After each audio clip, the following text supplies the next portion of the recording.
All right, welcome folks to another edition of, I don't know what to call this. Today we're looking at MyReader AI. This is a really interesting product. I think it's one of these mini products that takes ChatGPT and then kind of layers on a specific use case on top of it. I think in general, these are probably going to die out. And I'm not confident in them as like a business model because they're really just a really thin layer of innovation over the top of ChatGPT. And to be honest, I could probably do this with ChatGPT or Anthropic or one of the other models. I think Claude is particularly good at this. But I think it's interesting. I like to see people try stuff. And one of the really cool things about AI is you can build really fast. So without further ado, let's take a look here.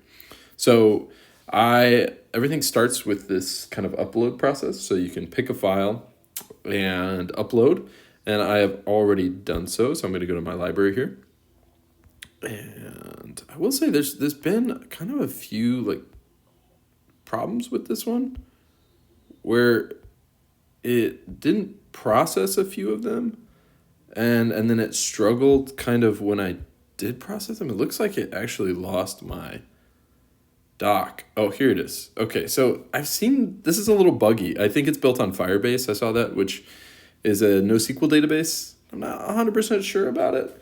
It feels a little half done, but this is kind of cool. I think this is an interesting kind of flavor where it gives you a summary first off, and then you can kind of ask questions, and it'll cite relevant sections. So in some ways, this reminds me of Arc Search, which I talked about yesterday.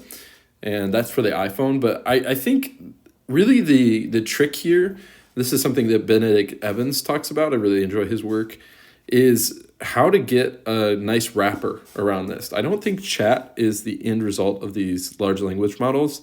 I think it's probably something more like this, probably something a little bit more focused and built for a particular use case. So while I think that these aren't great business models, I think they're probably the way we're going to interact with these LLMs going forward.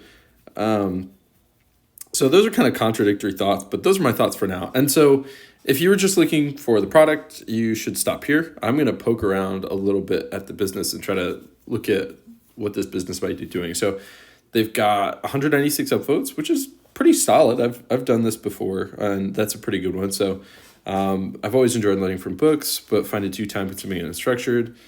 I think this is a decent idea. This is one of the fun things about chats is they create really great opportunities for learning. So I think this is going to be, when we look back, one of the use cases that's really powerful for education is allowing students to interact with text more deeply, right? This is something I always did. I would write in the margins of my books and try to understand and have a dialogue with the author. And with these chatbots, you can actually really get a decent way towards it.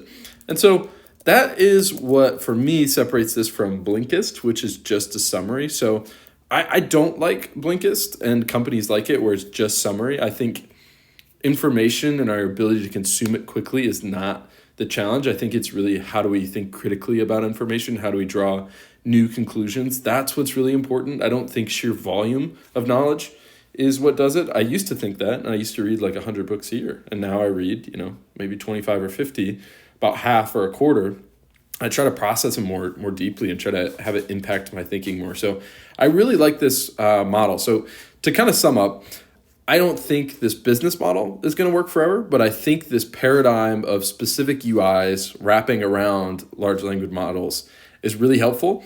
And I think this is a really great take for education, something much better than Blinkist, which is just providing a summary, but that allows you to really engage with text deeply and understand it better. So thank you so much for joining me. Let me know what you think in the comments.